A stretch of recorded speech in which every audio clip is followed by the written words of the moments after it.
So whenever I do a review and I post my opinion on the internet, I kind of know the general consensus about that certain movie. So if you go out there and you say that you hate The Dark Knight, you kind of know that many people really do love that movie. Or if you say, hey, I really enjoyed the female Ghostbusters, then you know that you're going to be going against the grain.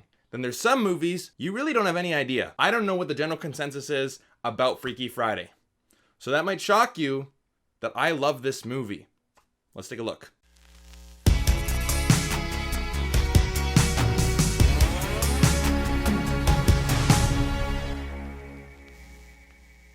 Hey guys, my name is Brandon, aka the BrandoCritic, and on this channel it's my job to point you in the direction of movies worth checking out. So that interests you, definitely hit like and subscribe. And today I'm here to tell you if Freaky Friday, the 2003 remake, is still worth a watch. So in Freaky Friday, we have Anna Coleman, played by Lindsay Lohan, and she's a 15-year-old girl living in Los Angeles, California. She's in a rock band playing out of her garage, constantly fighting with her little brother, Harry, played by Ryan Malgarini, has a huge crush on a guy at school named Jake, played by Chad Michael Murray, and most importantly, has an extremely difficult relationship with her mother, Tess, played by Jamie Lee Curtis, a therapist who is widowed but is soon to marry her new fiancé, Ryan, played by Mark Harmon, someone that Anna is not too fond of. One night at a Chinese restaurant, the two of them get into a heated argument which catches the attention of the restaurant owner, played by Lucille Sung, who gives them a fortune cookie, which reads, "The journey soon begins, its prize reflected in another's eyes. When what you see is what you lack, Then selfless love will change you back." And boom! Both Anna and Tess wake up in each other's body. So it's up to Tess and Anna to figure out how to change back with the coming events of Anna's concert and Tess's wedding on the horizon. So is Freaky Friday, the 2003 version, still worth a watch today? Knowing that it's a family movie, I would say absolutely. I love this movie. Now, I haven't seen the original, and yes, I did watch this growing up, but even as an adult, I just rewatched this movie yesterday, and I looked at it as objectively as I could. I still love this movie. I legitimately think Freaky Friday is wonderful. Now, when you're writing comedy, you have to try to put your characters into situations that will allow for the most laughs, right? You want to make a comedy, you need your audience to laugh. So here's your scenario. You have a rebellious teenage girl, an overbearing mother, change their bodies.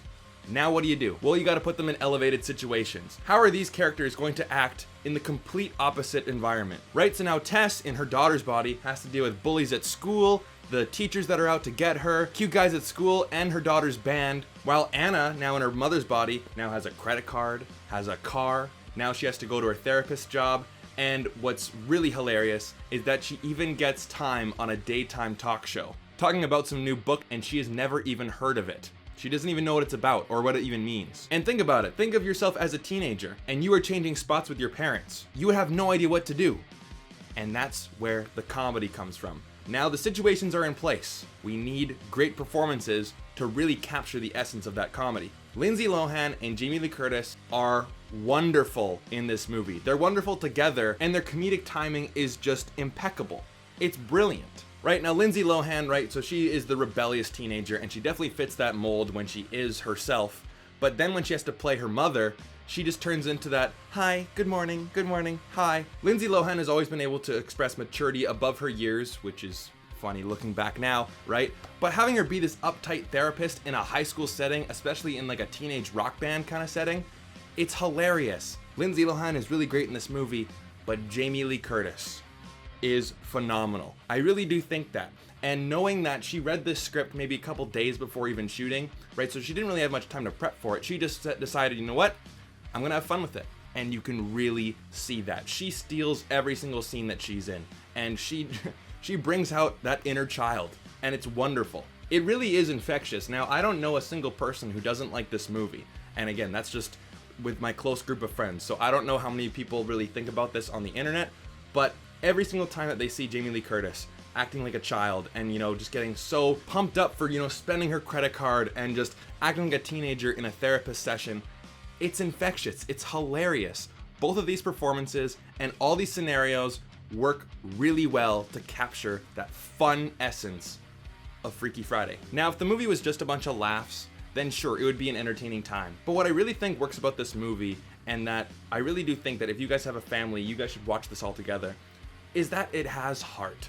It really does. Like, in the beginning, you can clearly see both sides. You can clearly see that Lindsay Lohan is not the bad guy. She's just a teenage girl who's just misunderstood.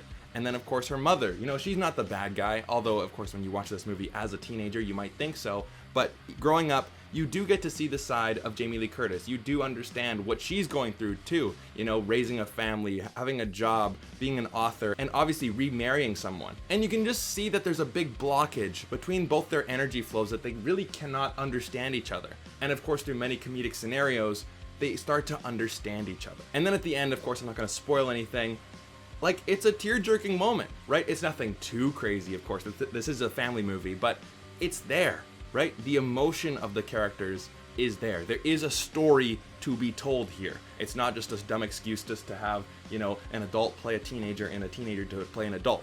There is an actual emotional anchor to the story, and it works. And with the icing on the cake, this movie is obviously made in 2003.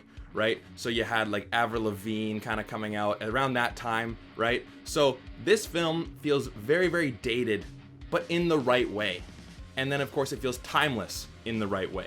You can still watch this movie today and it still has the same emotional punch as it did back in 2003.